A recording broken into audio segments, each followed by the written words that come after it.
didn't know I was going to be getting tunes. That was catchy.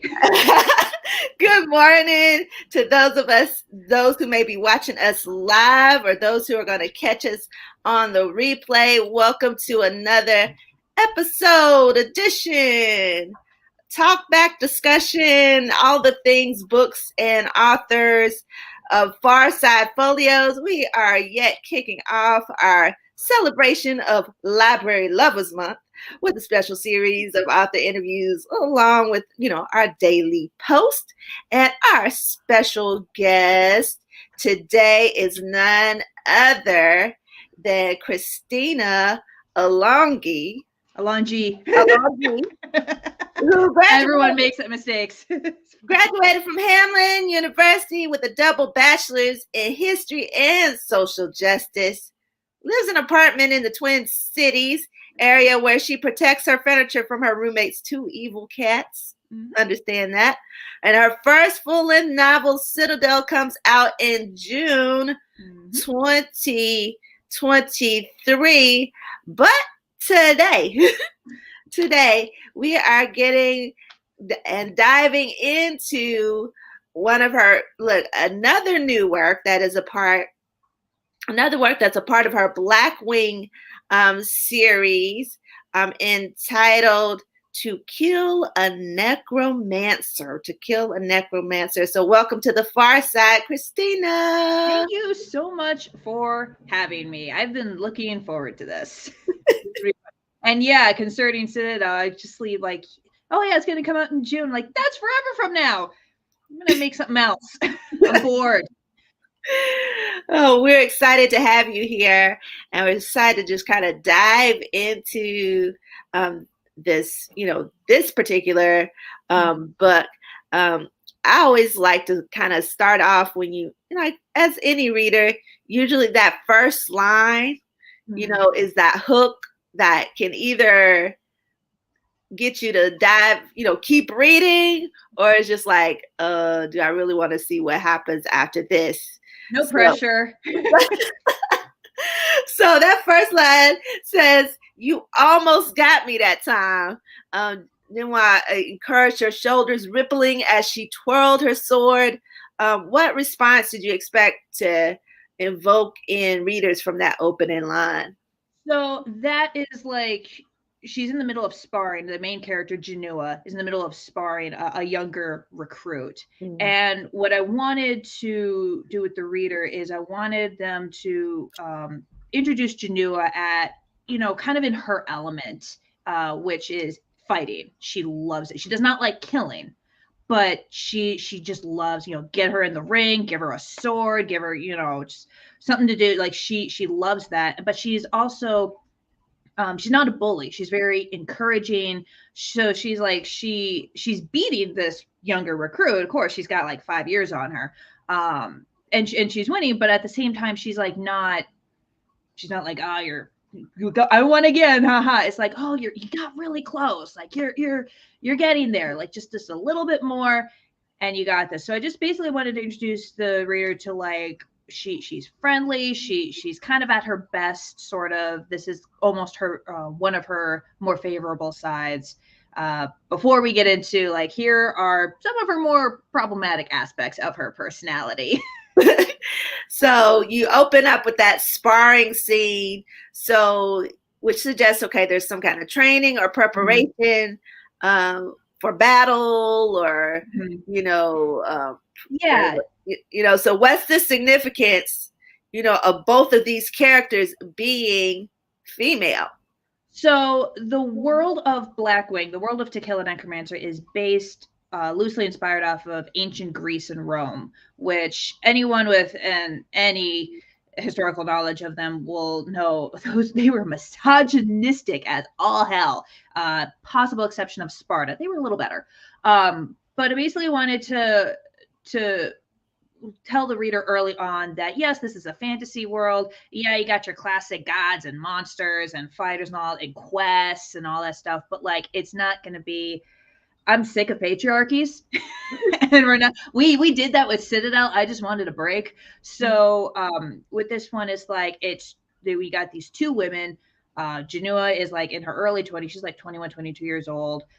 Leah is like 15, 16 years old. And it's perfectly normal. They're both, Leah is a recruit. Janua has just finished her training. She's a paladin. She has political and military power. And it's totally normal. Nobody raise it, like nobody's like, oh, so like it's so rare to see a woman doing that. It's like, no, it's like, yeah, I'm a girl and I know how to fight. It's just the way it is in this world. Now, this world does have problems with prejudice and oppression. There are some systems like that are in place, but they're a little more fantastical, and it doesn't really apply to gender, or as we find out pretty quickly, does not apply to sexuality either.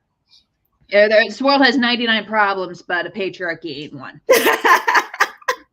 So, bringing that kind of that social issue into your work, you know, with gender roles, you know, and systems that, you know, you're trying to fight against or bring down.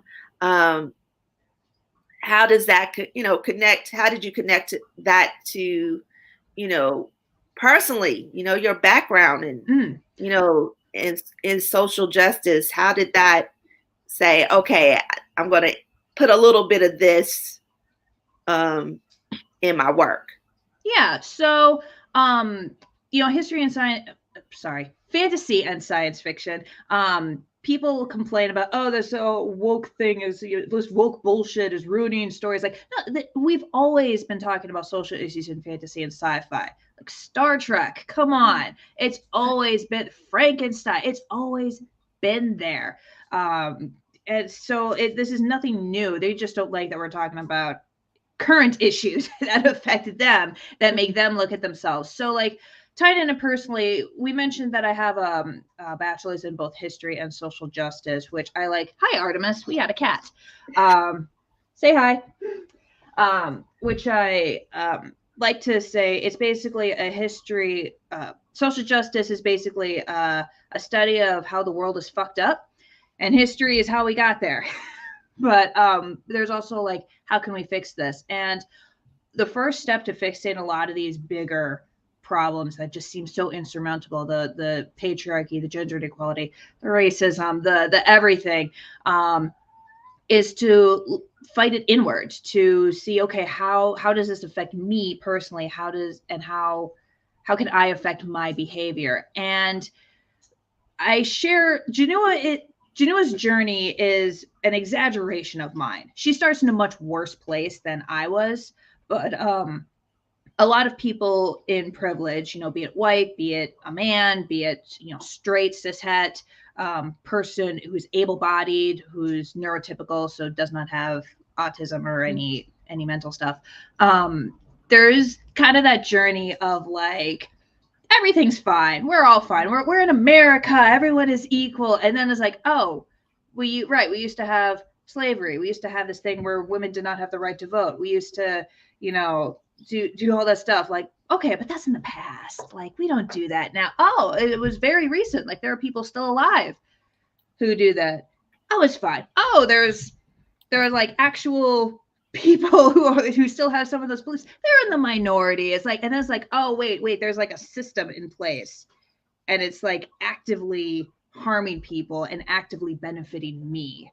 And so we all kind of have that journey is there, and a lot of us go through it, but a lot of us like fall off the wayside at specific points. They just don't want to deal with it. They don't want to look at it. They don't want to look at themselves and how they've contributed to it, because that sucks. It really does suck when you're like, oh wow, the things I said and did back then, that was a bitch move. That was bad. So, you know, it's there, and a lot of us, you know, thankfully for a lot of us, it's pretty mild, but like that's not dramatic enough. So like basically with Janua, she's a part of a similar system, more violent. Basically, you got this pantheon of gods, deities, who over the course of centuries, they have secured their power over the world, and a large reason why they've done that is by they've made necromancers, people born and raised with the ability to see and speak with ghosts, talk to undead, raise zombies, that type of thing. They've made them their scapegoat. Like, there have been horrible things happening to these necromancers that the gods have been like, yeah, no, you should worship us and give us power and money because we'll protect you from those guys who aren't actually a threat, but like, don't tell anyone.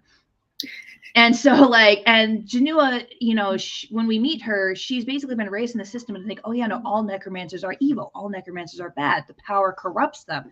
You know, this is that everyone knows that. That's just a fact. But then she goes on this quest. She gets this mission to kill a necromancer who has taken over a small town with an army of zombies, and this kicks off an entire journey for her. And while she does meet some necromancers that are evil, she also meets several that are just normal people trying to survive in a system that wants to kill them. And we basically see her journey. We see the necromancer's journey as he kind of goes from, you know, he's kind of incorporated the self-loathing, you know, oh, everyone hates me. Well, I also kind of hate me too, so it's fine, whatever. So we get a little bit of that from him. We see how this affects everyone. And then we also have the big bad threat that's going to cause even more problems. And so Janua has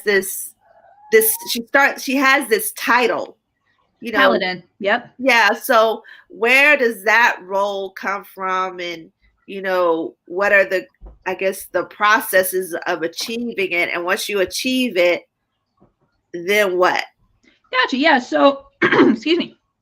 In the most insulting terms, like, you know, I don't want to just info dump a bunch of lore on you here. But basically, you know, the paladin is someone who is given power from their specific deity, and basically kind of acts as an instrument for their god. So you got a whole pantheon of gods. Most of the gods have paladins, and each of those paladins have like some powers from their god. So in Janua's case, she follows Jadim, the king of the gods, a fire and sun god. So she's got that fire aesthetic. He's a leadership god. He does some healing, but he's mostly for war. So she's got a lot of like, she could do bursts of super strength, super speed. She can heal. In book 2, we meet another paladin who can just straight up torch his enemies. Because the more you work as a paladin, the closer you get to your god, the more you please your god, the more power you get from them. It's, you know, very hierarchical, but it's like a job. Like, the more you work at a job, you get promoted. Mm-hmm. It's kind of the same thing there, but with magic powers. But the way to become a paladin, it's different for every deity. You know, if you want to become a paladin for a war god, that's different from, you know, being a paladin for a peace god. But with Janua, because Jadim is so powerful and so popular, they basically got it as like a war tournament type of thing, which is referenced, but we don't see it yet. But basically, it used to be that you had to fight and survive in a war to become a paladin. That's the backstory of the angel that she talks to. By the way, if you do really, really, really well as a paladin, you become an angel. You become immortal and kind of like a minor god in your own right. So like, all the angels were born mortals, and they just kind of worked their way up the ranks, unlike the gods who were born gods. So, right. So, but you know, with Janua, she won a tournament. There were war games that like everyone kind of has to go through to go from recruit to full soldier to become just part of their army. And she did basically just so well, so particularly well, with honor, because he's an honor god, and with strategy and fighting, that she's, you know, it caught his attention, and he's like, okay, you know what, we're gonna give this girl a try too, and we're gonna have her be a paladin, give her a little bit the starter pack basically, and we're gonna send her on this first mission and see how she does.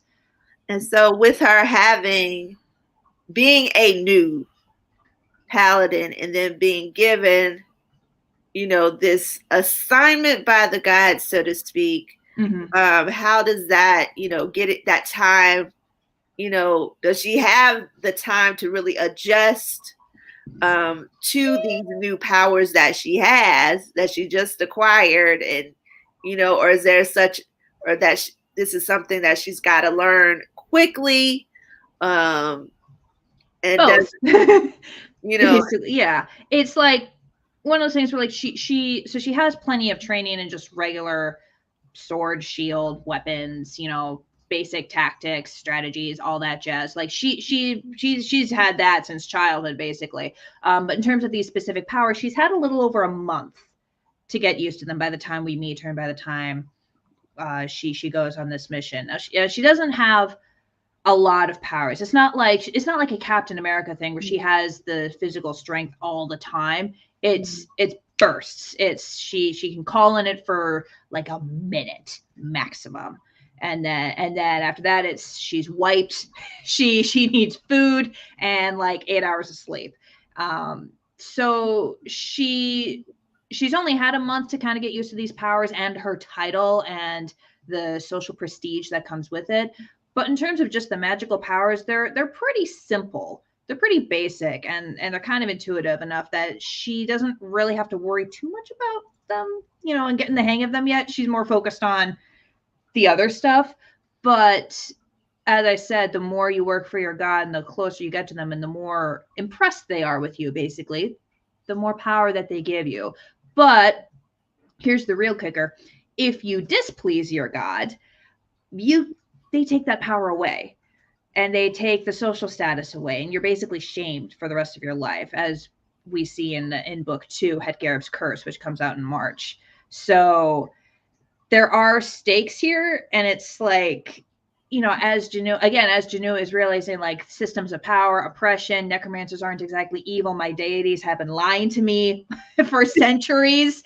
But also, I really want to keep my powers because they've been saving lives. They've been saving my life. And like, she's walking this she figures out that if I walk this tightrope of being a paladin and serving my deity, people are far more likely to listen to me and to hear me when I say necromancers are not evil, that these people are just people, that it's fine. I'm more likely to bridge that gap than if I were, if I was not a paladin. And it's like, that's kind of the plan that she comes up with.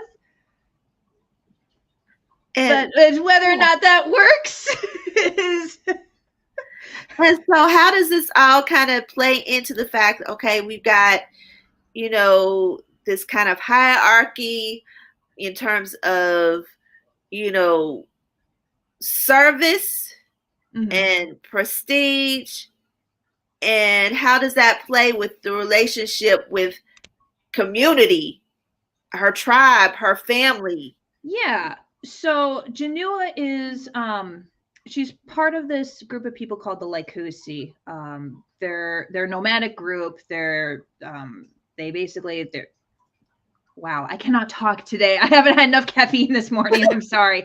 But basically they travel around the steppe, kind of from city to city. They got their whole circuit. And she's a part of them, but she's been stationary for the last few years, staying at this abbey, training to become a soldier for Jadim's army. So she's unusual in terms of, paladins and people in this part of the world, because like this abbey was kind of on the edge of Lykusi territory, and she's going further and further out as the series progresses.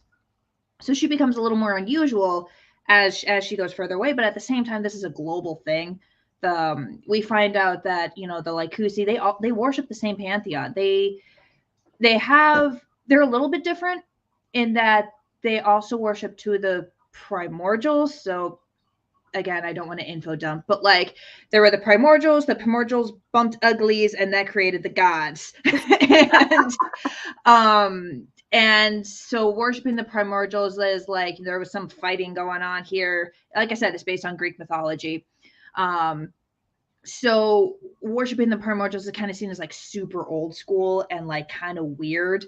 But the Lykusi, in addition to, they have shrines to Jadim, they have shrines to the regular pantheon of war gods and regular gods that we become familiar with over the course of the series, but they also worship two primordials of life and death. They call them the sisters. Without life, we don't have life, and without death, we have no life. So they're they're kind of unusual in that way, and that also influences how Janua sees the world, because she was raised by them before she decided, you know what, I want to be a soldier in Jadim's army. This is what I really want to do. And her parents were like, okay, that's what you want to do. We'll make it happen. But like this sense of duality, the sense of, you know, good and bad can exist at the same time. Life, you can't have life without death. You can't have death without life. Um, it's really, that's a big part of like Kusi ideology, and it's a big part of Janua's ideology. She does like to think in terms of black and white, of like, you know, this is wrong and this is good. This is evil and this is right. You know, she does like to think that, and we all do kind of like to think that way. But at the same time, she's able to hold those two truths in her mind of like, this is right, this is the right thing to do, but to do it, I need to do something that is considered evil, or you know, this thing that, you know, that my deity has been doing. You know, he's been doing a lot of good for my people and for my friends and family, but he's been doing it with an evil end goal in mind, or like he's been doing it by, you know, hurting a bunch of people who don't deserve it. So like it kind of primes her for like being able to wrestle with some difficult truths later on. Um, and it also puts her in a unique position because she's a paladin. She's very dedicated to one specific deity, but she also has no problem with praying or asking for help from other deities that people would consider like, you know, oh, you worship him. Like, why are you doing that? It's like, well, you know, this is a nature spirits domain. I got to pray to the nature spirits if I want their help. Or like, we are in this other war god's domain. I got to pray to him for help. Like, I have no issue with that because she's from such a, not really a multicultural, but a multi-pantheon, a multi-religious background. And when those religions are very, very real, like, oh yeah, these gods are all real. We know they have popped up physically on this planet, and they're recorded in our history books. It puts a whole new level to it. Now, with this particular story, you definitely get a sense of time, place, history, kind of a like coming of age, you know, as a young adult burgeoning woman. Yeah, I mean, I'm 27, she's 21, and like I fully admit that I have some growing left to do, absolutely. But like at the same time, I look back on myself when I was like, you know, 18, 19, 20, just in college, and I'm like, oh my God, how did anyone put up with me? So what about, you know, all of those different pieces, you know, that coming of age, you know, the role of the gods and the war, the conflict, you know, the power, you know, all the images that just like come out at you or leap up from the pages. What drew you to this genre versus, you know, okay, romance or well, a large part of why I don't do romance is that I'm aromantic asexual. So like, no, that basically for the uninitiated, that just means aromantic means I do not experience romantic attraction at all, none. Much like Janua, as we find out in book 2. Asexual means I don't experience sexual attraction at all.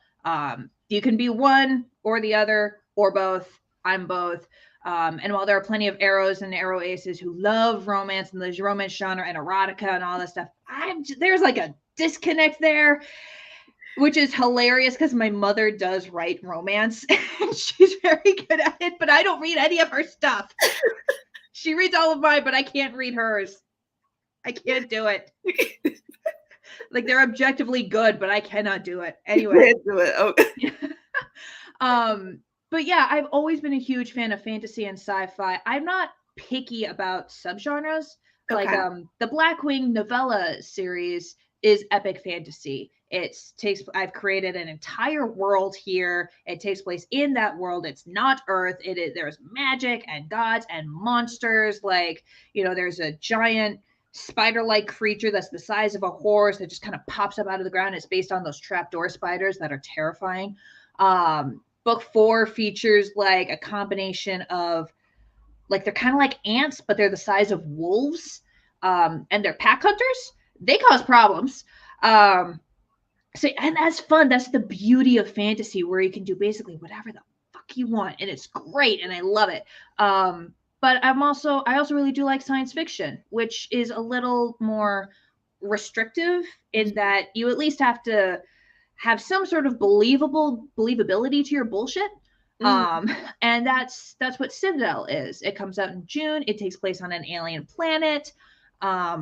So there's that. I have on TikTok, I have a series that I've started that's gone popular called Cafe Latte, which is basically paranormal or urban fantasy. It's about a cafe run by fairies. Really fun. They're dealing with Karens and everything, because I currently work food service as well. So like I've been there, and it'd be like, oh, I really wish I could just curse this mofo. But what draws me to that genre and why I love reading and why I love writing is just the endless possibilities. Like, I mean, yeah, I'll dive into literary classics or autobiographies or mysteries, like for fun, but that's not really where my heart and soul is at, I guess you could say. There's just a freedom, a total freedom to the speculative fiction genres, especially fantasy, where it is literally the sky is the limit. The imagination is your limit. Not even the sky is the limit. You can go out in outer space and punch through the Milky Way if you really want to. And it's just so fun. Like when I was younger and I was writing, to be like, I love writing this because it's like I'm a god and I get to do whatever I want.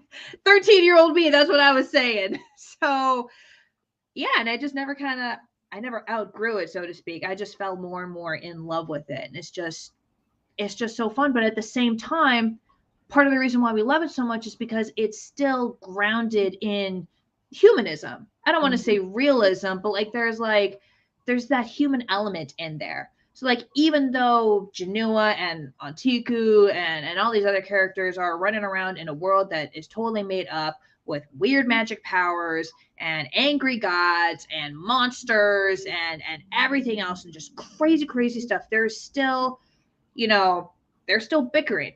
There's still friendships. There is still, people who are struggling with stuff like disease and hardship and poverty, and people who are just trying to help them out of it. And then there are people who are trying to keep them in it. And it's just, it's humans. Humans are, they're cool. They're weirder than fiction. And it's just, you can really highlight the humanity of humans and all of our flaws and all of our beauty. And you can really do that in a fantastical or science fiction setting. Now, this particular book is book 1 in the Blackwing series. So when you set off to write To Kill a Necromancer, did you know at the time when you started that, oh, this is going to be a series, a whole series? And what was, what determined that, okay, this is going to be more than one versus just like one sit down and read book? Well, part of it is I have a really hard time writing standalones. I guess I just have a problem with shutting up. I knew right off the bat that this was going to be, pizza for breakfast. I knew right off the bat that this is going to be a series, just because of the way that, of the story itself, so to speak. The idea for Blackwing came from Diablo 2, the video game. I was playing it with my brother. The whole goal is like you make a character and you have to go kill the forces of evil, ending with Diablo, and then they added an extension so you actually end with Baal. But there are a bunch of characters you could do. You have a sorceress that you can choose, a druid. I was playing an Amazon while my brother played a druid, barbarian. There is a necromancer, and there is a paladin. And they have very different powers. They have very different personalities in the game. And I thought, while I was doing multiplayer with my brother through these, all these different acts and challenges, I was like, wouldn't it be hilarious if we made a paladin and a necromancer do this? And it just kind of spiraled out of control from there. So, you know, it's basically like there's so much breadth to this. You know, I knew that, you know, you're going to do a save the world story. You got to explore the world.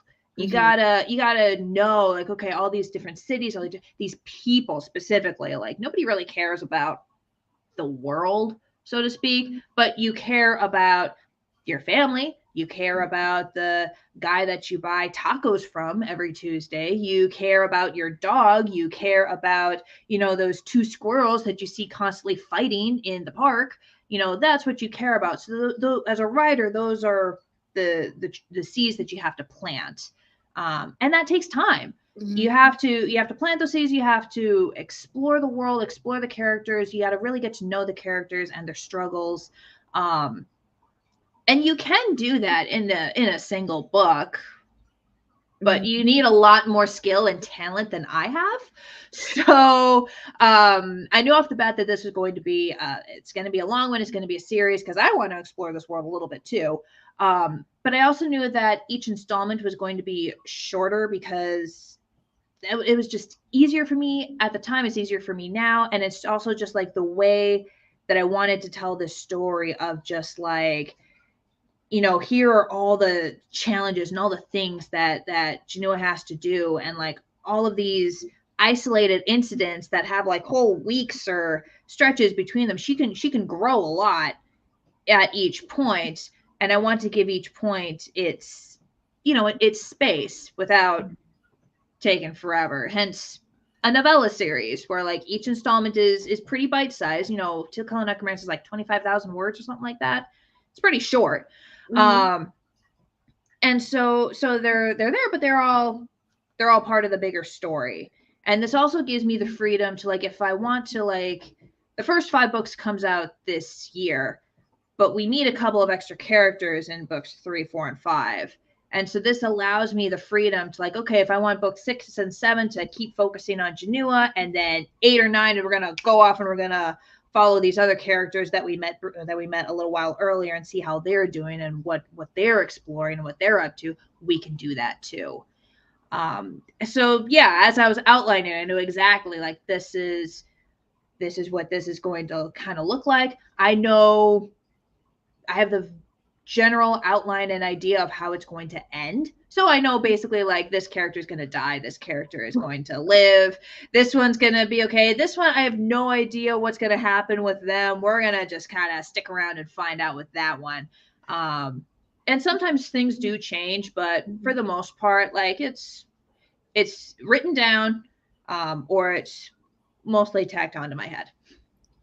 So a lot of times what we see in, you know, series, you'll see the characters, you know, kind of move in, fade out from book to book, and you get new characters introduced. You got, you know, plots, twists, and scene changes and setting changes as stories are introduced. So how are you able to kind of maintain the consistency with the story and your character development within a series, so that readers maintain that connection that they developed from the first book?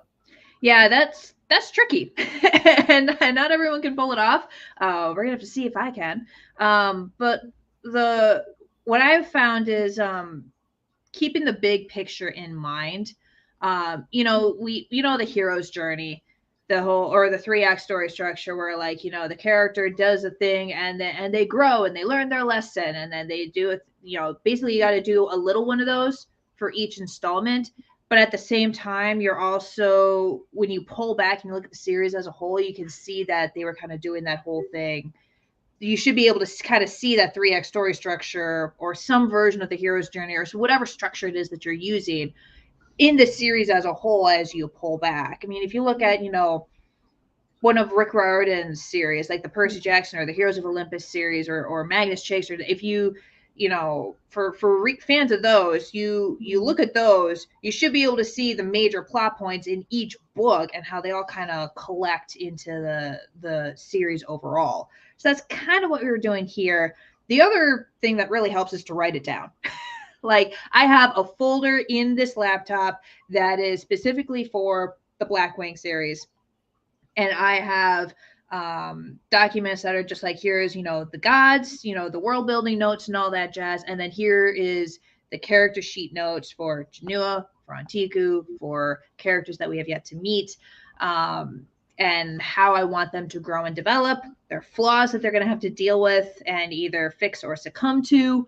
And it's just being able to reference that and kind of keeping that as my anchor, especially in a character driven story. That helps. And then the other thing is just grow naturally. Like if you don't want to force something to like fit when it doesn't fit, you just kind of, you want to go with the flow. And if you plan to flow to go that way, but you actually find out, oh no, it's actually kind of veering off this way, kind of follow that and see, okay, where does this go? It's usually going to be better. And if it's not, well, the delete button exists for a reason. So you're giving us some great nuggets, even for aspiring writers who are thinking about, putting something on paper, as to thinking about character development, thinking about, okay, how the arc of the story and how to, kind of organize it so you're not losing it. Right. And that's what works for me in for writers. There's this thing called planner versus pantser. It's kind of a spectrum, so to speak, where like the planners over here, we're the ones who like, we plan everything in advance. We outline everything. We have world building notes, we got character notes and all that stuff. Like everything is planned before we even write the first word of the manuscript. And then way over here, you got the pantsers who fly by the seat of their pants. These guys are fucking nuts. They don't plan anything. They just do whatever. They literally make it up as they go along. And then of course you got, everyone in between. I'm right around here. I mostly plan. I plan a lot of stuff, but I'm willing to pants a few chapters or like the parts in between. And if something changes, or I'm totally fine with just, completely changing the outline or whatever. My mother, as I mentioned, she's an author. She's over here. I found out she was a pantser very recently, and I still don't know what to do with that. Like, I feel like, I have traitor's blood in me or something. But that's why, a lot of writing advice, yes, some of it is universal, but for the most part, like a lot of it is just, you got to figure out what works for you. I have figured out what works for me. It works very well for me, even though it's still changing and evolving as I grow and change myself. So really, you just kind of got to figure out what works for you in terms of writing. Are you a planner? Are you a pantser? Have you tried outlining? If you haven't, try it. If you've tried it and it sucks and it's terrible, try pantsing. Do what you got to do. And then if anyone else says, well, you're doing it wrong, tell them to go shut up. Well, thank you so much for, sharing your work with us on today here on the PharSide, as well as talking about, your series, your writing journey. How can those who are watching us live and those who will catch the replay connect with you and your work, purchase the book? Oh yeah, it is Library Lovers Month. So the month is not over. And if you love books, drop in at your library to pick up a book. Drop in at your local independent bookstore, and request. Make the request. You come to find a new author that you're interested in. Make a request. It's just that simple. Get to know your bookseller, and they'll know you. Yeah, no, and show your library some love. Give them a kiss on the cheek with consent. In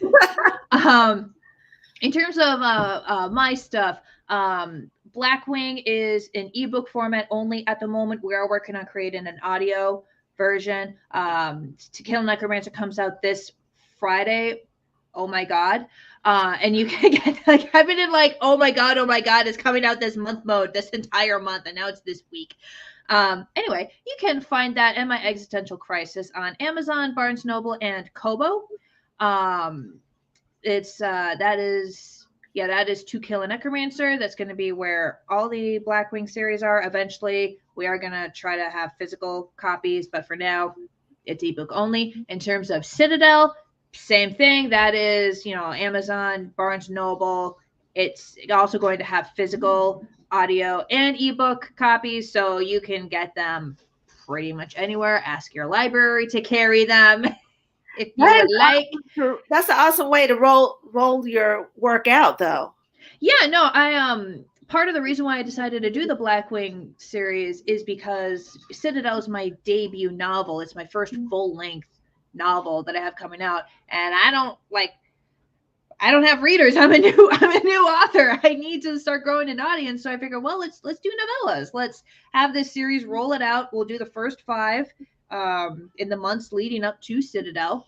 So book 5 comes out we're aiming for start of June, basically. And then end of June is when Citadel comes out. And then I'm going to sleep for 6 months. and then we'll get started all over with the next books. But yeah, and then if you want to see me and my stuff, I'm very active on TikTok, but comments get lost. Instagram, I'm also on there. I also have a website, cmalongi.com, that has like an actual contact form, email. You can see my books. You can see writing advice. Pretty much everything that I do is on my website, so you'll be able to find that. YouTube channel, I got one of those too. Same thing, CM Alongi. And if you're in the Twin Cities area and you know where to find me, don't. It's snowing outside and it's dangerous. Well, we are so grateful and thankful that, Christina, that you joined us here on the Far Side at this morning, this almost afternoon.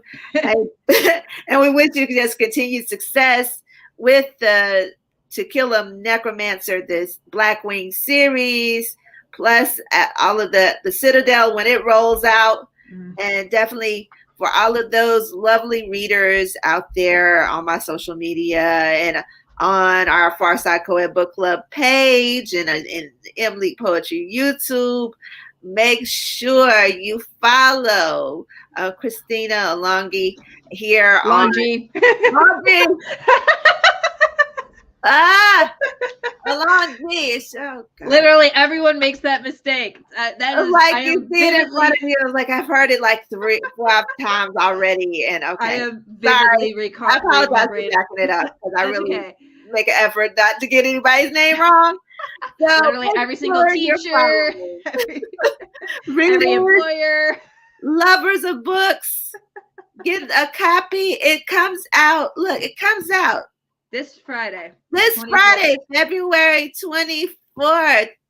All of your ebook versions. You got Kindle, you got iBooks, you've got the Nook, and all of those other things that people use. The thing.